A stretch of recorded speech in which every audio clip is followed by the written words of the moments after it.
Hey, what's going on, everybody? This is Kelvin Wilson of We Do Movies and Movies, Food, and Hip Hop, and I'm back with another commentary video. So, for those that don't know, Comic-Con was last week and this week as well, and there's a lot of big stories that came out of Comic-Con: the Shazam trailer, the Aquaman trailer, Godzilla King of Monsters. It was announced that Batman Hush is going to become an animated film. But the one big story that has surprised everybody is the fact that writer-director James Gunn, the writer and director who brought us such films as Slither and Super and Guardians of the Galaxy and Guardians of the Galaxy Volume 2, has been fired from Disney. Now, it was also stated before his firing that James Gunn was actually going to be taking over the reins of the MCU as far as the next steps of films like the Russos were doing. So anything probably cosmic was probably going to be James Gunn, naturally probably because of his work of Guardians of the Galaxy and Guardians of the Galaxy Volume 2. Now, 10 years ago, James Gunn on Twitter made jokes about pedophilia and rape. But this is what James Gunn has always done. James Gunn has always been a provocateur. He's always told these jokes. You can see it in some of the movies that he's done, that these are the jokes that he tells.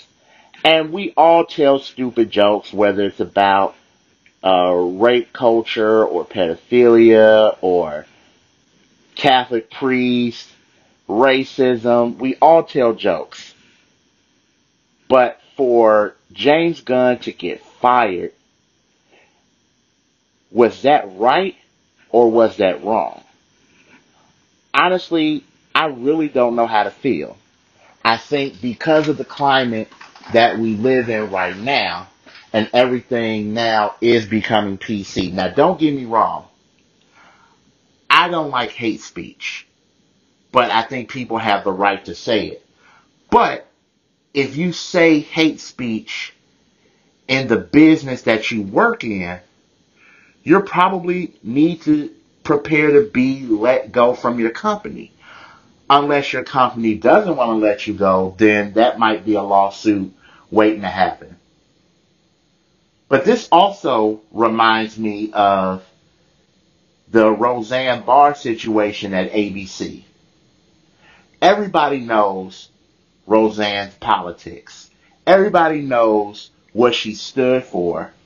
Everybody knows, especially at that company, knew the type of stuff that she said, knew the stuff that she typed out on Twitter, knew the type of stuff that she stood for, whether she was joking or not. This woman has made the most disgusting, said the most disgusting things about African Americans, about other races. She's also said some things about, or took pictures about Jews. And remember that one picture she did with the whole dressed up as Hitler, taking the cookies out of the oven, insinuating history. ABC knew all of this, and yet she had a hit television show. And they brought her back to continue that television show.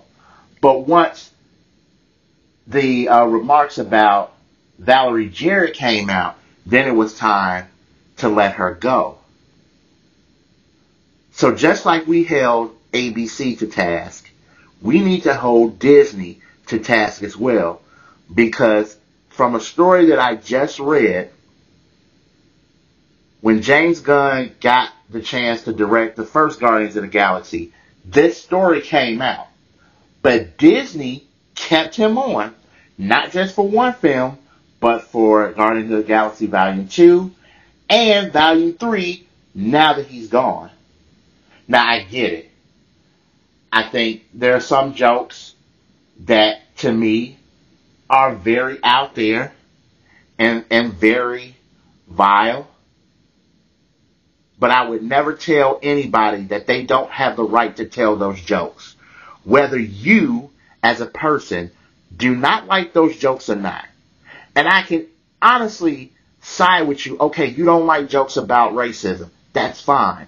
You don't like jokes about pedophilia. That's fine. You don't like jokes about rape. That's fine. You have a right to feel that. Nobody is ever telling you that you don't have a right to feel anything. But if you already know something and you still hire this person, is that a bad look on James Gunn? Is that a bad look on Roseanne Barr? The question should be, is it bad for the company? Because ABC and Disney knew exactly who they got, and yet they still hired them because of the world we're living in now, and everybody's scared and can't nobody do anything. We're digging up tweets and we're digging up past from 10, 20 years ago, and now we're getting fired for stuff that we said 10, 15 years ago. Haven't we matured already? Are we still doing the same thing? Or is this just get back because the conservatives feel like if we say stuff that you don't believe in, the liberals will get us fired. So now it's our turn. So now this thing becomes a tit for tat. And tit for tat is definitely bad for business. But that's just my opinion. Hit me up on Facebook at We Do Movies and Movies, Food, and Hip Hop. You can check out all the reviews and the commentary videos there. You can check out all of that and stuff on the YouTube channel as well. And don't forget to subscribe. Make sure you subscribe so you can get more content. And until then, I'll see you next time. Peace.